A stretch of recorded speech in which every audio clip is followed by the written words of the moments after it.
4 দিন জগৎবল্লভপুরে ঘটনা হয়েছে, ডোম জুড়ে ঘটনা হয়েছে, বিয়ের উপস্থিতি দিয়ে তার সাথে সহবাস করা হয়েছে। এগুলোতে অনেক তৃণমূল নেতার সব হাত আছে, তাদের আশীর্বাদ আছে, দুষ্কৃতীরা ধরা পড়ছে। সন্দেশখালী শুধু একটা সিঙ্গেল ঘটনা না, পশ্চিম বাংলা জুড়ে মহিলাদের ওপর আক্রমণ হচ্ছে, ধর্ষণ হচ্ছে, এবং আমাদের মুখ্যমন্ত্রী, সেরা মুখ্যমন্ত্রী, উনি প্রথমেই এসে বলে দেন শাসনগর। কলকাতা হাইকোর্ট কেন সিবিআই দিলেন? আমরা তো কলকাতা হাইকোর্টের উপরে ভরসা রাখি। আজকে সিবিআই দেওয়া হয়েছে, নিশ্চয়ই প্রাইমা ফেসি তথ্য আছে বলেই দেওয়া হয়েছে, এবং আপনারা খুব শিগগিরই দেখতে পারবেন এই সন্দেশখালীর একটা বড় টিম যারা অত্যাচারিত হয়েছে তারা আমাদের শ্রীরামপুরে এসে একটি বড় সভা করতে চলেছে। বলছে সন্দেশখালী নাকি ফেক হয়েছে, ওটা সিবিআই তদন্ত দিয়েছে কলকাতা হাইকোর্ট। হাইকোর্টের ওপরে পূর্ণ আস্থা, সিবিআই এর ওপরে পূর্ণ আস্থা রাখি। বললেই তো হলো না, তদন্ত হোক, বুঝে নেবেন তৃণমূলের পুরো সাজানো দেবে। সাদা কাগজে সই করাচ্ছে বলছে। শুনুন, কালকে যেটা আমরা করে দেখিয়েছি, আমি এখানে প্রার্থী হওয়ার পরে আমার সংগঠনকে নিয়ে, বিজেপি শ্রীরামপুর জেলা সংগঠনকে নিয়ে কালকে যেটা আমরা করে দেখেছি, বাঁকড়ায় 5000 লোকের মিছিল, এটা ঐতিহাসিক। আর ওখানে যেটা মানুষের সারা মোদিজির প্রতি, মোদিজি যখন বলেন সবকা সাথ সবকা বিকাশ, উনি সংখ্যালঘু ভাই বোনদের কথা বলেই বলেন। এই নরেন্দ্র মোদীও সংখ্যালঘু মা বোনেদের জন্য 3 তালাক বিল এনেছিলেন, এখন যেটা আইন হয়েছে। উনি যদি ওনাদের জন্য না ভাবতেন, উনি কেন এটা করতেন? এবং যেভাবে বাকি বিধানসভাগুলোতেও মানুষের সারা আবেগ বিজেপির প্রতি উঠে আসছে, নিশ্চিতভাবে বিজেপি এখান থেকে 1.5 লাখের বেশি ভোট নিয়ে এই सीट मोदी हाथे तुले। ये जो राष्ट्र मुद्दा है 370 ट्रिपल तलाक, इससे क्या बीजेपी को पूरे भारत में इसमें कुछ फायदा होने के ये है? क्यों नहीं होगा? 370 जम्मू कश्मीर में हुई। जम्मू कश्मीर में जहां इंडिपेंडेंस डे के दिन पथराव होते थे, जब हर एक भारतीय का उस दिन गर्व का दिन है, पथराव होते थे, आज लाल चौक में अपना भारत का झंडा उड़ता है, पथराव बंद हो गया है। ये है नरेंद्र मोदी। आज 370 करके वो जनता को अपना हक दिए है। 3 तलाक का जो कानून है, वो कितना मुसलमान जो बहन है उनको कितना मदद किया है। ये पूरा भारत में प्रभाव होगा, राम मंदिर का भी प्रभाव होगा। राम एक सोच है और कुछ नहीं, एक सोच है, एक विचार है।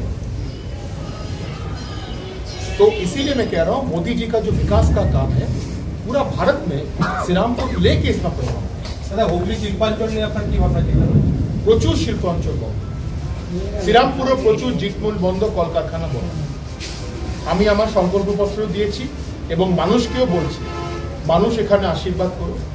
প্রথম পার্লামেন্টের যেই সেশনটা হবে, আমি ইন্ডাস্ট্রিজ মিনিস্ট্রির কাছে আমি প্রথম দাবি তুলব, যেটা আজ অব্দি কল্যাণ ব্যানার্জি তোলেনি। আমি দাবি তুলব জল নিকাশির সমস্যা এবং এই জুট মিল কলকারখানা খোলার সমস্যা নিয়ে আমি প্রথম পার্লামেন্টে ওই দাবি তুলব। হিনমটন নিয়ে কিছু চিন্তা ভাবনা করছেন? ন্যাচারালি হিনমটনের বাজে অবস্থা, ওখানে জমি দখল হয়ে যাচ্ছে, জমি দখল হয়ে বাড়ি হয়ে যাচ্ছে, কিচ্ছু নেই ওখানে। প্রশাসন যুক্ত ওর সাথে, আটকাতে হবে। আমি ওটা নিয়ে আন্দোলন আগেও করেছি, হিনমটর গেটের সামনে আন্দোলন করেছি, ওই আন্দোলন চলবে। ইললিগাল কাজ হতে পারে। আমি একজন আইনজীবী, আমি দাবি দিয়ে বলতে পারি, আমি কোর্টে গিয়ে ইললিগাল কাজ আটকাতে খুব ভালোভাবে জানি। তৃণমূল যেটা গুন্ডা বাহিনী দিয়ে আটকায়, আমরা আইনতভাবে ইললিগাল কাজ হতে দেব না। মানুষের আশীর্বাদের অপেক্ষা। বেআইনি ফ্ল্যাট, পুকুর বোঝানো, কি বলবেন? পুরো শ্রীরামপুর জুড়ে হচ্ছে। নবগ্রামে কি হলো? 2টো প্রাণ গেল, পাঁচিল ভেঙে পড়ে গেল। পঞ্চায়েত কি করছে? পঞ্চায়েত কিভাবে একটা 6 মিটারের রাস্তায় G+4 এর পারমিশন? এটা হয় আইনত হবে? হয় না। তদন্ত হবে। আমি PIL ফাইল করে দিয়েছি, শুনানি হোক, তদন্ত হবে। ভারতবর্ষের ভেতর 4র্থতম গ্রামীণ হাসপাতাল, চণ্ডীতলা হাসপাতাল, কি উন্নয়নের কথা ভাবছেন? খুব বাজে অবস্থায় আছে। ওখানে আপনি অনেক পরিষেবা পাবেন না। অনেক বিধানসভার জন্য যেই এখন গ্রামীণ হাসপাতাল আছে সেখানে অনেক পরিষেবা নেই। মহিলাদের সিজারিয়ানের জন্য অল দ্য ওয়ে কলকাতা যেতে হয়, ওয়ালসেও বেড পাওয়া যায় না। আমি চণ্ডীতলা বিধানসভার জন্য, এটা আমার সংকল্পপত্র আপনারা পাবেন, চণ্ডীতলা জাঙ্গিপাড়া জুড়ে যাতে একটা সুপার স্পেশালিটি হসপিটাল ওখানে গঠন হয়, আমি এটা স্বাস্থ্যমন্ত্রীর কাছে দাবি তুলব এবং এটা আমি কথা দিচ্ছি এখানকার মানুষদের, ওখানে আমি 5 বছরের ভেতরে এটা আমার একটা প্রায়োরিটি কাজ হবে যাতে মানুষ স্বাস্থ্য পরিষেবা পায়। আরেকটা কথা হচ্ছে যে দিল্লি রোড কাজটা তো মরণ ফাঁদ হয়ে দাঁড়িয়েছে, মাঝে মধ্যে অ্যাক্সিডেন্ট, আজকেও সকালবেলা 3 জন অ্যাক্সিডেন্ট হয়েছে এবং টোটো চালানো যেখানে নিষেধ, রাজ্য সরকার থেকে টোটো হাইওয়েতে উঠবে না, সেখানে টোটোও যাচ্ছে এবং রাস্তার তারে গাড়ি রাস্তাও যাচ্ছে, সিভিক পুলিশের উপর নানা অভিযোগ উঠছে। এই যে কাটমানি সিন্ডিকেটটা এটা অনেক ওপর অব্দি যায়। আপনি নিজেই বলছেন যে পারমিশন নেই টোটো, তাও পুলিশ ওদের চলার অনুমতি দেয়, কারণ এই টাকাটা অনেক ওপর অব্দি যায়। এটা ইমিডিয়েটলি বন্ধ হওয়া উচিত। মানুষের প্রাণ নিয়ে, মানুষের প্রাণ হচ্ছে সব থেকে মূল্যবান, এই প্রাণ নিয়ে খেলা করা উচিত। এই সব দুর্নীতি করাপশন বন্ধ করতে মানুষ একবার আশীর্বাদ করুন। 6 মাসের ভেতরে যা যা নিয়ম ভেঙে কাজ হচ্ছে সব কটা বন্ধ করা হবে। আমার কথা রইল শ্রীরামপুরবাসীর কাছে। কিছু কিছু ক্ষেত্রে একটা লেন, দুটো লেন দিয়ে গাড়ি চালানো করা কথা, সেখানে বারে বারে এলাকা ঘটনা করেছে, একটা লেন দিয়েই আপ অ্যান্ড ডাউন করানো হচ্ছে, এটা একটা অ্যাক্সিডেন্টের মূল কারণ। দেখুন, ন্যাশনাল হাইওয়েজের কাছে এই দাবি তুলে ধরবো এবং প্রশাসন যাতে এইভাবে ইললিগাল কাজ না করে আমার একটা প্রায়োরিটি লিস্টে থাকবে। মানুষের আগে প্রাণ বাঁচাতে হবে, মানুষের প্রাণ হচ্ছে সব থেকে মূল্যবান। তাদের প্রাণ নিয়ে যাতে ধ্বংসটা না হয়, খেলা না হয়, এটা আমি নিশ্চিত। দাদা, আপনি ডানকুনির নিকাশি ব্যবস্থা নিয়ে বারবার সরব হচ্ছেন, সেখানে আপনার অবগতির জন্য বলি যে 1 কিলোমিটার দূরে ঐতিহাসিক প্রাচীন নদী সরস্বতী, তার বেহাল অবস্থা ভাববেন। আমি নিজে দেখে এসেছি যখন প্রচারে গেছি, আমি নিজে সব। কল্যাণ ব্যানার্জি 15টা বছর কি করছেন, আমাকে মানুষ একবার চান্স দিক, আমি 3 মাসের ভেতরে ওটা পরিষ্কার করবো, কথা দিই। আর উনি 15টা বছর উনি বলছেন কোনো পরিচয় নেই। ওখানে মশার ডেন, বাড়ি বাড়িতে ডেঙ্গু হচ্ছে, ম্যালেরিয়া হচ্ছে। কল্যাণ ব্যানার্জির চোখে কালো কাপড়। আমি তো বলবো ওনার মুখে কাপড়টা বাঁধা উচিত যাতে আর কিছু বাজে কথা না বলতে পারেন, চোখটা খুলে মানুষের কাজে না। খাটালগুলো তোলার জন্য ইতিমধ্যে হাইকোর্ট একটা এই হচ্ছে, কিন্তু সেক্ষেত্রে ক্রীড়া মানছে না, কিছু ক্ষেত্রে মানছে না, কি প্রশাসনের। আমি এই রায়টা আপনার কাছে শুনলাম, আমি রায়টা জানি না কি রায় হয়েছে, রায়টা দেখে আমি উত্তর দিতে পারবো।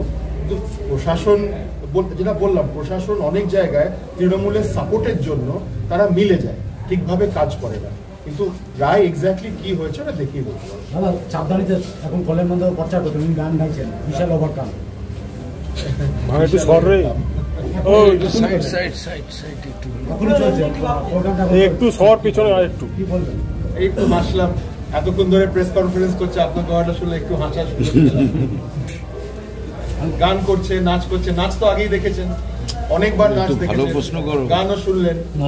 আমি তো একটাই কথা বলবো, একটু কাজ করুন, মানুষের একটু কাজ করুন। সাবধানিতে জানেন নিকাশির সমস্যা, মজদুর ভাইরা জানেন কিভাবে আছে, 24 ঘন্টায় 4 ঘন্টা আলো, 24 ঘন্টায় 4 ঘন্টা জল, এইভাবে আছে। মিল বন্ধ, টাকা পাচ্ছে না, তারা টাকা পাচ্ছে না। উনি কি ওভারকাম করবেন? বিশাল ওভারকাম। বিজেপির লড়াইকে ওভারকাম করবেন? পারবেন না। আজকে তো বাধ্য হয়ে যেন গানটাও গাইতে হচ্ছে। দাদা, বামপন্থীদের গান, দাদা পৃথিবীর শ্রেষ্ঠ বামপন্থীদের গান, বিজেপি, দাদা তো বামপন্থীদের গান, বিশাল ওভারকাম। যৌথ হয়ে লড়ছে, আমি আবার বলছি, তারা যৌথ হয়ে লড়ছে। বামপন্থীদের একটা ভোট দেওয়া মানে তৃণমূলকে ভোট দেওয়া। কল্যাণ ব্যানার্জি তাই জন্য এত ওদের সাথে সিক্রেট বৈঠক করছেন উনি, গানটা ওনাকে এখন গাইতে।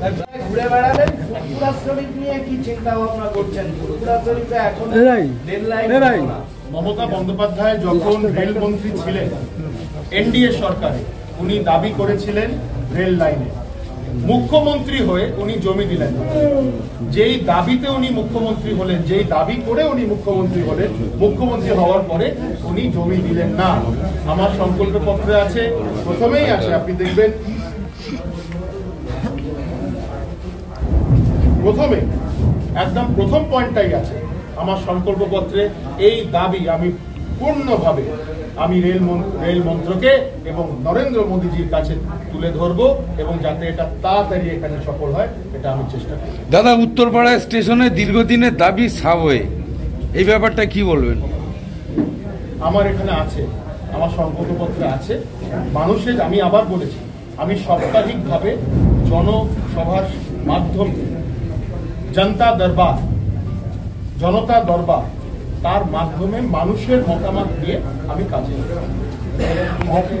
অপরূপা পোদ্দার উনি যখন বেরিয়ে এসেছিলেন সভা থেকে, বেরোনোর পর সাংবাদিকদের একটা কথা বলেছিলেন যে সংখ্যালঘুর অপমান, এইটা কি আবার খুব প্রভাব পড়বে? আমি আগেই বলেছি, শুধু সংখ্যালঘু বলেন, উনি বলেছেন মাইনরিটি, অ্যান্টি মুসলিম, উনি বলেছেন অ্যান্টি শিডিউল কাস্ট এসসি, আরেকটা বলেছেন উনি অ্যান্টি এসটি, অ্যান্টি দলিত।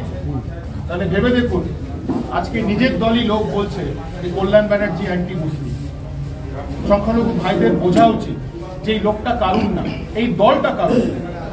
এরা তুষ্টিকরণের জন্য রাজনীতি করে, এরা অ্যাকচুয়ালি কারণ না। মোদিজি যখন বলে সবকা সাথ সবকা বিকাশ, মোদিজির ওপরে ভরসা রাখে।